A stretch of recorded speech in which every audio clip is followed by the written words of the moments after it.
S. Jaishankar didn't mince words when he called out Pakistan's support for terrorism as a cancer. This cancer, he argued, is not just hurting Pakistan itself but also poisoning the well of peace and stability in the entire region. Jaishankar's strong words underscore the deep frustration India feels about Pakistan's continued use of terrorism as a tool of foreign policy. The impact of Pakistan's actions is undeniable. It has led to a deep mistrust between the two countries, making any meaningful dialogue or cooperation nearly impossible. The constant threat of cross-border terrorism also forces India to divert precious resources towards security, hampering its economic development. Jaishankar's speech was a stark reminder to Pakistan that its actions have consequences, not just for itself, but for the entire region. The timing of Jaishankar's speech was particularly significant. It came at a time when India is trying to strengthen ties with its other neighbors, promoting regional connectivity and cooperation.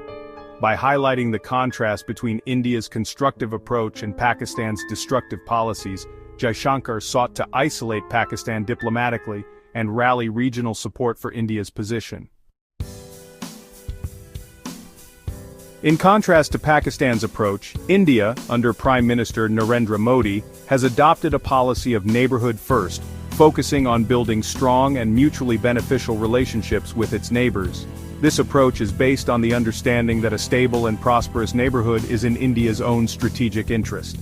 Unlike the traditional donor-recipient model, India's approach is more about partnership and shared prosperity.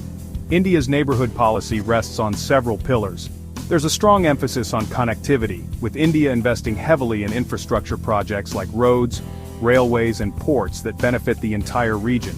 India is also actively promoting trade and investment with its neighbors, creating new markets for Indian goods and services while boosting their economies. Beyond the economic sphere, India is also deepening its engagement with its neighbors on issues like security, counterterrorism and disaster management. This includes sharing intelligence, conducting joint military exercises, and providing training and equipment to build their capacities. The overall aim is to create a web of interconnectedness that binds the region together and makes it more resilient to external shocks. You've been a good friend. India's commitment to its neighborhood-first policy is evident in its proactive engagement with countries like Sri Lanka and Bangladesh. When Sri Lanka was reeling under a severe economic crisis in 2023, India stepped up to provide crucial financial assistance exceeding $4 billion.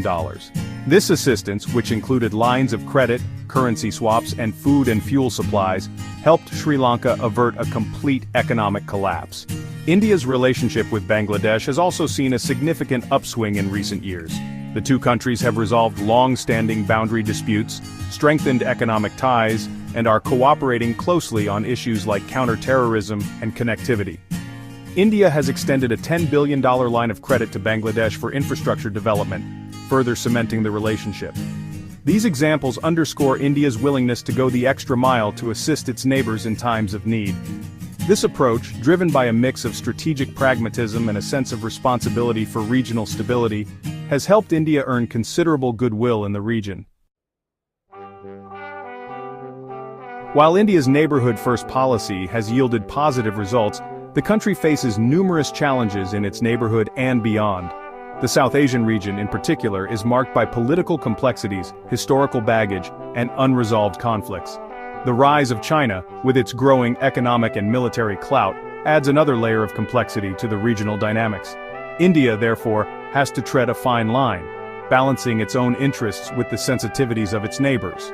It needs to find ways to address its concerns about cross-border terrorism emanating from Pakistan, while keeping open avenues for dialogue and engagement. India also needs to manage its relationship with China carefully, competing where necessary, while cooperating on issues of common interest.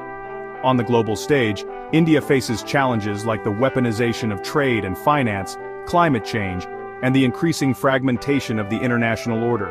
To navigate these challenges effectively, India needs to accelerate its own economic growth, strengthen its military capabilities, and forge strategic partnerships with like-minded countries. As Jaishankar emphasized, maintaining strategic autonomy while engaging constructively with the world will be crucial for India's continued rise.